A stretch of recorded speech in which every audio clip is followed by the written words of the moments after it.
условиях, когда температура воздуха находится на отметке около нуля, осадки переходят из снега в дождь и образуется туман, все это негативным образом сказывается на состоянии аварийности. За выходные дни, субботу и воскресенье на территории Удмуртской республики произошло 11 дорожно-транспортных происшествий, в которых 1 человек погиб и 11 получили травмы. В 5 случаях это столкновение транспортных средств, с подавляющим случаем при выезде на встречную полосу, 1 случай опрокидывания и наезда на стоящее транспортное средство и 4 наезда на пешеходов.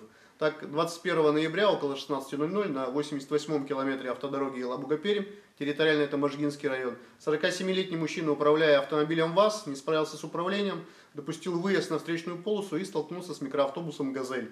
В результате происшествия сам водитель автомобиля ВАЗ скончался на месте происшествия. 2 человека, это водитель автомобиля «Газель» и его пассажир, были доставлены в медицинское учреждение. В ближайшие дни погода не изменится, поэтому мы вновь обращаемся и к водителям, и к пешеходам. Необходимо повысить свою бдительность. В темное время суток пешеходам в обязательном порядке необходимо использовать световозвращающие элементы, а водителям снижать свои скоростные пороги.